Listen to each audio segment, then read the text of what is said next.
Hello guys, welcome to my YouTube channel. In this video, we are going to discuss about the topic matrix. In this video, we are going to discuss about the definition of matrix, applications of matrix, and the various types of matrices. So let us start the video.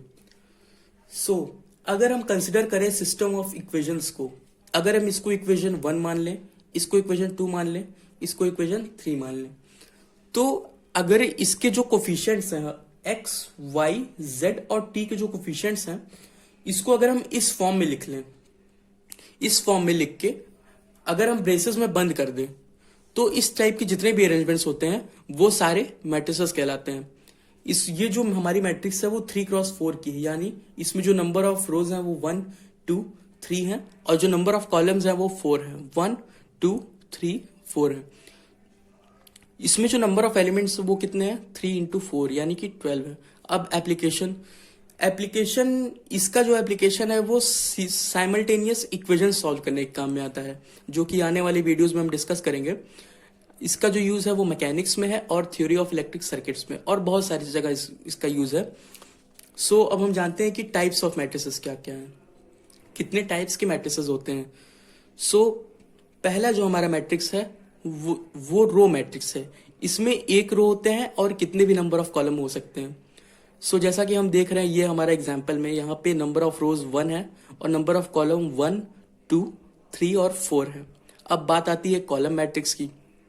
Column matrix क्या होता है? ऐसी matrix जिसमें एक column हो और कितने भी नंबर ऑफ रोज हो, उसको हम बोलते हैं कॉलम मैट्रिक्स. जैसे कि हम यहाँ पे देख रहे हैं, यहाँ पे नंबर ऑफ रोज कितने हैं? 1, 2, 3 और कॉलम कितने हैं? 1 है.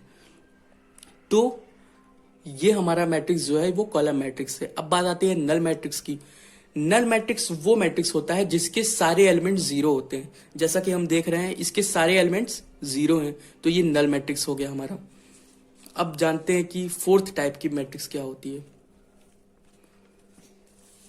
सो स्क्वायर मैट्रिक्स, चौथी मैट्रिक्स हमारी स्क्वायर मैट्रिक्स. ऐसी मैट्रिक्स जिसमें number of rose number of column के इक्वल हो जाए, तो ऐसी मैट्रिक्स को हम स्क्वायर मैट्रिक्स बोलते हैं. जैसा कि हम देख रहे हैं इस मैट्रिक्स में नंबर ऑफ रोज 2 हैं हमारे, 1, 2. नंबर ऑफ कॉलम कितने हैं? 2 हैं, 1, 2. तो ये स्क्वायर मैट्रिक्स हो गई हमारी. अब बात आती है डायगोनल मैट्रिक्स की. डायगोनल मैट्रिक्स वो मैट्रिक्स है जिसके लीडिंग डायगोनल के एलिमेंट्स नॉन जीरो होते हैं. लीडिंग डायगोनल ये होता है, ये वाला जो डायगोनल होता है ये हमारा लीडिंग डायगोनल होता है. इसके एलिमेंट्स नॉन जीरो होंगे, बाकी सारे एलिमेंट्स जीरो होंगे. तो ऐसे मैट्रिक्स को हम बोलते हैं डायगोनल मैट्रिक्स. अब बात आती है स्केलर मैट्रिक्स की. स्केलर मैट्रिक्स एक तरीके का हमारा डायगोनल मैट्रिक्स ही होता है. जब डायगोनल मैट्रिक्स के जो लीडिंग डायगोनल के एलिमेंट्स होते हैं, लीडिंग डायगोनल के एलिमेंट्स जब इक्वल हो जाते हैं, तो ऐसे डायगोनल एलिमेंट को ही हम स्केलर मैट्रिक्स बोलते हैं. A diagonal matrix whose all diagonal elements are equal to a scalar. This matrix is known as scalar matrix. So, for example, we can see here, this is leading diagonal, all the elements are equal, and all the non-diagonal elements are 0. So, this is a scalar matrix. So, let us discuss about seventh one. So, unit or identity matrix.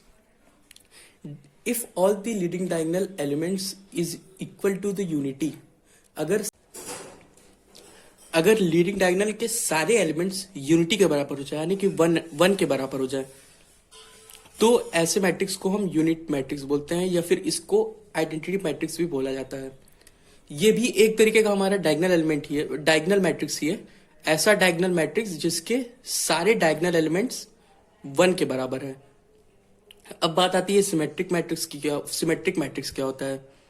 So symmetric matrix वो matrix होता है जिसमें ए dash हमारा एक equal हो.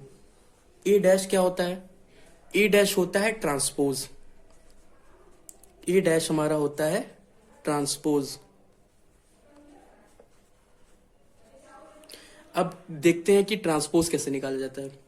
So let us consider this example in which A is equal to this matrix. So इसका अगर हम वो ट्रांसपोज निकालेंगे, so A dash is equal to जब हम ट्रांसपोज निकालते हैं तो इसमें जो रोज, जो जितने भी रो होते हैं वो कॉलम में कन्वर्ट हो जाते हैं, और जो कॉलम होते हैं वो रो में कन्वर्ट हो जाते हैं। तो यहाँ पे हम देखेंगे ये रो है हमारा, ये कॉलम में कन्वर्ट हो जाएगा। So this is 1, 3 and 6। So this 3, 4, 4, 6, 4, 5। So this is the transpose of matrix A. So transpose में बेसिकली हमने क्या किया है, जो रो है उसको कॉलम में कन्वर्ट कर दिया है, और जो कॉलम है उसको रो में कन्वर्ट कर दिया है। तो जैसा कि यहाँ पे हम देख रहे हैं, ये हमारा रो था, इसको कॉलम में कन्वर्ट कर दिया, और यहाँ पे हम देख रहे हैं कि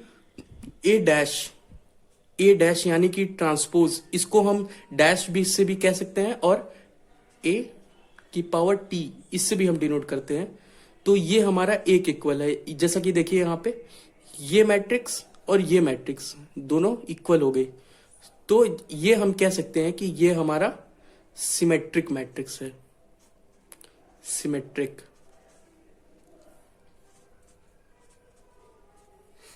A dash is equal to A. अब अगले टाइप की जो मैट्रिक्स, तो स्क्यू सिमेट्रिक मैट्रिक्स क्या होती है?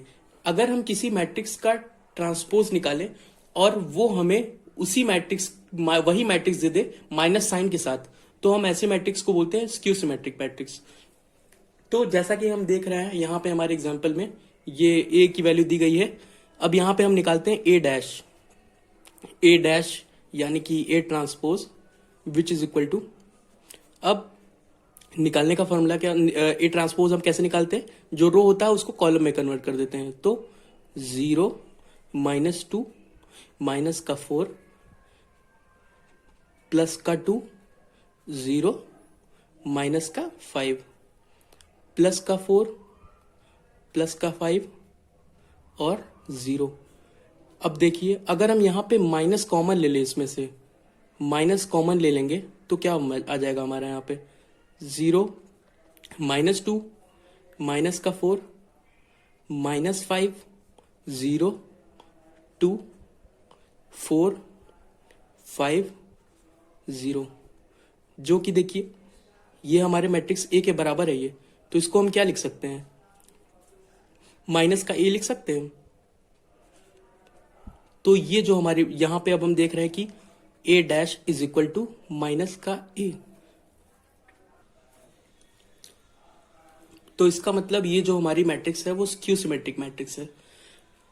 अब बात आती है ट्रायंगुलर मैट्रिक्स की। तो जो ट्रायंगुलर मैट्रिक्स होता है वो दो तरीके का होता है, एक होता है अपर ट्रायंगुलर और अगला होता है लोअर ट्रायंगुलर, वो हम देखेंगे। सो अपर ट्रायंगुलर मैट्रिक्स क्या होता है, लीडिंग डायगोनल के एलिमेंट्स, लीडिंग डायगोनल के एलिमेंट्स के जो नीचे के एलिमेंट्स हैं, लीडिंग डायगोनल के जो नीचे के एलिमेंट्स हैं अगर वो जीरो हो जाए, लीडिंग डायगोनल के नीचे जो एलिमेंट्स हैं अगर वो जीरो हो जाए तो उसको हम बोलते हैं अपर ट्रायंगुलर मैट्रिक्स। जैसा कि यहाँ पे हम देख रहे हैं ये हो गया हमारा लीडिंग डायगोनल, इसके नीचे जो एलिमेंट्स हैं वो जीरो है, तो ये अपर ट्रायंगुलर मैट्रिक्स हो गया। अब बात आती है लोअर ट्रायंगुलर मैट्रिक्स की। तो इसके जो लीडिंग डायगोनल के जो नीचे के एलिमेंट्स होते हैं वो नॉन जीरो होते हैं। यहाँ पे देखिए ये लीडिंग डायगोनल हो गया, इसके जो नीचे के एलिमेंट्स हैं यानी 4 5 4, ये देखिए नॉन जीरो है ये, तो ये लोअर ट्रायंगुलर मैट्रिक्स हो गया क्योंकि इसके लीडिंग डायगोनल के नीचे के जो एलिमेंट्स हैं वो नॉन जीरो है, तो ये लोअर ट्रायंगुलर मैट्रिक्स हो गया। अब बात आती है इक्वल मैट्रिक्स की। इक्वल मैट्रिक्स क्या होता है, तो ये अगर दो मैट्रिक्स इक्वल होने की दो कंडीशन होती है। पहली कंडीशन ये कि उनका जो ऑर्डर है वो सेम होना चाहिए, और दूसरा ये elements in corresponding positions are equal. Corresponding positions का मतलब क्या है, जैसे ये 2x2 की मैट्रिक्स है, ये भी 2x2 की मैट्रिक्स है। अब करस्पॉन्डिंग मतलब ये और ये देखिए ये करस्पॉन्डिंग एलिमेंट्स होंगे। तो यहाँ पे हम देख रहे हैं कि ये भी 2x2 की मैट्रिक्स है और ये भी 2x2 की मैट्रिक्स है। अब देखिए ऑर्डर सेम हो गया, इसका ऑर्डर सेम हो गया। अब पहली क्राइटेरिया फुलफिल हो गई। अब second criteria elements in corresponding positions are equal, तो 2 is equal to 2, 3 is equal to 3, 1 is equal to 1, 4 is equal to 4। So we can say that A is equal to B। So A and B are equal matrices. अब बात आती है singular matrix की। तो singular matrix होता है अगर हम किसी मैट्रिक्स का डिटर्मिनेंट ले ले और वो 0 के इक्वल आ जाए, तो ऐसी मैट्रिक्स को हम बोलते हैं सिंगुलर मैट्रिक्स। जैसा कि यहाँ पे हम देख रहे हैं, अगर हम यहाँ पे डिटर्मिनेंट लेंगे ए मैट्रिक्स का, तो ये आ जाएगा हमारा 6 minus 6 which is equal to 0। तो ये हमारा जो है वो सिंगुलर मैट्रिक्स हो गया। सो बेसिकली हमारे इतने ही स्टैंडर्ड जो मैट्रिक्स टाइप्स ऑफ मैट्रिसेस होते हैं वो हो गए हैं, और बाकी आने वाले वीडियोस में हम देखेंगे, इसके प्रॉब्लम्स डिस्कस करेंगे मल्टीप्लिकेशन ऑफ मैट्रिसेस के। और कुछ मैट्रिसेस बचे हुए हैं जैसे हर्मिशियन हो गया, स्क्यू हर्मिशियन हो गया, वो हम आने वाले टॉपिक्स में डिस्कस करेंगे। So please like the video if you liked it, and please share the video and subscribe my channel. Thank you guys.